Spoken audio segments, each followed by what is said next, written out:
All right, so guess what, you guys, too? I have a copy of... See, this is the funny part, is that this game was so bad that Suma, the day we played it, went and turned it in for Mass Effect, and today I got this in the mail. Oh, we good. can't escape it, goddammit! It won't. We keep throwing it away. It's like that fucking remote control in the movie Click. It's like you throw it out, and suddenly it's just here again. I'm throwing it out, and then all of a sudden it's just right back in my fucking face. It won't die. So there you go. We're gonna give this away to some lucky guy who actually wants to find out what happens to I'm Wesker in Resident Evil and the rest of the Umbrella.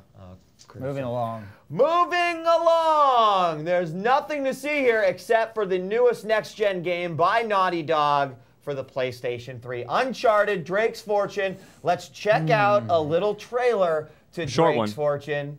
And now we can go to present day. We were stuck in the past with the Resident Evil. All right, now let's we do can go to real time, real video games. This is Uncharted for the PS3. Rated T for G.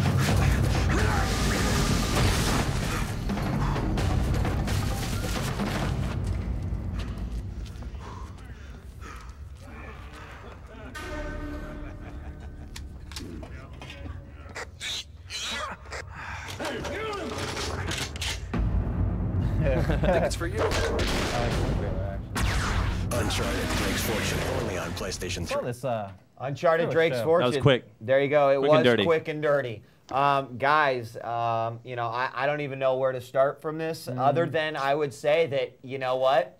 Naughty Dog, if the sequel came out tomorrow, my ass would be fucking standing in line to pick up the new installment. you know, their office is right diagonal. Yeah, we should just, like, go there and, I don't just know, give them a gift basket or bow down to something the like building. that. Give Guys, them a bunch of hand jobs or something. Uncharted Free Drake's hand Fortune, jobs. made by Naughty Dog, and absolutely fantastic title here for the PlayStation 3. Let's get right into it and start to talk about graphics. Suma, I'm going to let you start with graphics here on Drake's Fortune. Well, no shock. I mean, should I say the score or just break it down? Just well, break let's it just down. break it down. I mean, I think this is absolutely the best of what is currently out there as far as graphics go. I don't think there are any games out there right now that can touch it. There are games that are close. Say that over like Ratchet and Clank? Yeah, I mean, there's just the detail in this game. This is like one of the first games. Well, I haven't played Ratchet and Clank, so that's hard for me to say. But you know, this is one of those games where I actually do stop and look at the scenery. There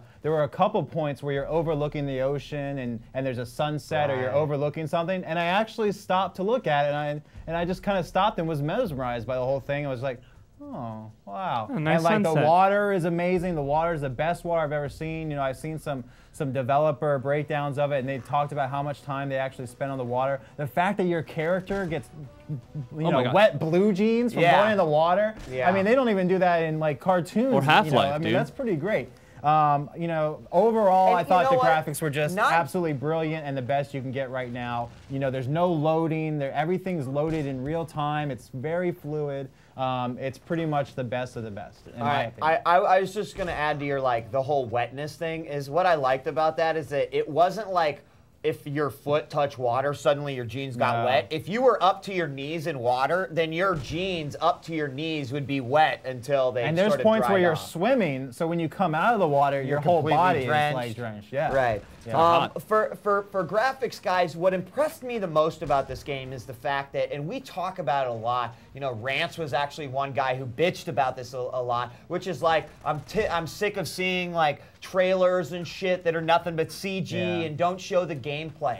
Well, the beauty of a game like this is that they don't rely on CG for any of their cutscenes. No, it's it's all good done enough. real time with the engine, and it looks fucking remarkable. And there are no loading times between these cutscenes. So they're obviously doing a very, very good job of transitioning from the gameplay to the cutscenes and even loading the camera angles in between. You know, I forgot to mention, there's forced camera angles that are very cinematic, and the way that they just have it pan out and pan in and sort of force things in certain directions like a camera would be.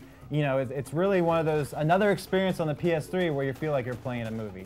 So, Forrest, what do you think about the graphics? And then we'll go over our scores. I'm with you guys. I thought the graphics were phenomenal. One of the things we haven't pointed out is how well animated everyone is. You know, in your guy, how he constantly bounces around depending on how he grabs the wall or how he dives or leaning against shit. You know, everything just looks, you know, phenomenal. I think the game looks great. I'm with you guys. The water effect looked awesome.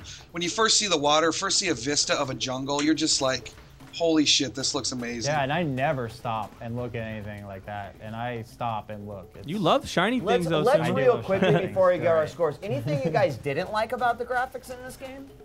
Bad guys. I didn't like that I felt like there were 3 bad guys. And I was constantly fighting the same, you know, dude through the whole game. Yeah, that part I brought that up. out. I'm going to bring that up in gameplay. But, I mean, just as far as graphics and compared to everything else that's out right now, it's one of the best, if not just the best, period. All right, let's take a look at our scores here, guys, for Uncharted Drake's Fortune. You can see here that Force and I dished out dual 9s, while Suma actually bumped it up, and you gave out a 10, Suma. Yeah, why not? It's the best of what's out right now. It's either 10s or 2s from Suma. He's very, or 7s, you know. Or no in between. Hey.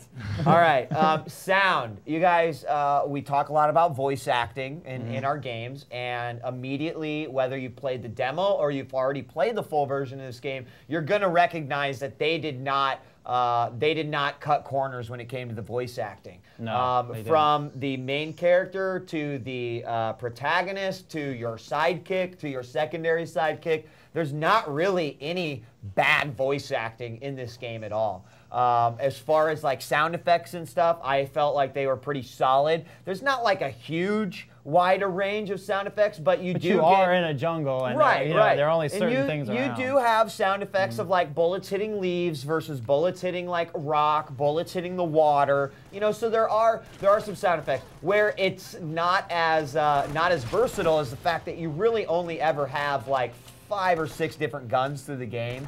So, you know, the AK-47 does sound different from the MP5, or excuse me, from the MP40. But, you know, there's just not much variation in terms of the different weapons, nor does there really need to be. Your guys' thoughts about the sound? Yeah, I mean, I thought sound was basically like graphics. It's on par with what we would expect as far as like a high bar of what games should try to be. One of the things that really stood out to me that you didn't mention was actually the score. Right. Was actually the music. I really enjoyed the music, and what I really enjoy is when you're in an intense gun battle, and I think it's when you have just beat the last guy or about to beat the last guy, the music sort of all of a sudden changes and adds to that whole cinematic feel. So to me, the sound was brilliant. That's how sound should be. Yeah, it's a brilliant complement to the already brilliant graphics. So that's where I stood on sound. I thought sound was perfect for what we get and was perfect for what we needed. So I have no complaints whatsoever on sound. Force, your sound. I just want to say, I'm kind of glad you pointed out that sound was sort of limited within the game itself, but we need to say that the music and the voice acting is absolutely freaking. Yeah, like I want the soundtrack, actually. I really liked it. I don't know. The voice actors are some of the best I've heard. You know, since Heavenly Sword and this game, I mean, PS3 is setting the bar for the quality of voice actors and sound. The voice acting is actually going to segue into gameplay really well, but first let's give our scores in sound. If you pop those up, you can see Force and I once again dishing out the dual 9. Suma, could this be a perfect 10 game? We're about to find out. I don't know. Now, here's my segue from voice acting into gameplay. One of the things that I loved about this game, aside from the shooting, aside from the adventuring, aside from the platforming, is that there really haven't been that many games out where I feel like I relate and care about the character. And I fucking love Nathan Drake. Like, he is the kind of guy I want to fucking hang out with. He's funny, he's witty, you know, he's adventurous. Like, he is, in my eyes, what a video game character needs to be, you know? But look at it. You know, we've had Lara Crofts out there, and, you know, in my opinion, Nathan Drake has more personality in his little pinky than Lara Croft has in her double D nipples, you know? This story owns everything Tomb Raider's ever attempted to do. And that's exactly it, too. So, you know, that to me is a very, very big selling point on gameplay. I love this is that, you know, you feel like you know, I'm laughing with these guys. I'm like concerned about whether they're gonna, you know, is the partner, is he a bad guy? Is he a good guy? Is there twists in the story? It really breaks down well. I'm never once like, God, this guy's a total douchebag, and I fucking wish I wasn't playing him. I was like, yeah, dude, I'm Nathan Drake, and I'm a fucking badass. It's like Indiana Jones, dude. You know? So, I mean, obviously there's a lot more to this game in terms of gameplay, but before we go into that, do you guys agree with that? Like, did you feel a connection with Nathan Drake that you don't? I actually didn't as much as you. I felt like Heavenly Sword actually did it a whole lot better. Wow. I mean, I don't know what it was about this game, and let me throw out there that I typically hate adventure games. I typically hate platform games. So for me, it's always been hard to get into them. Right.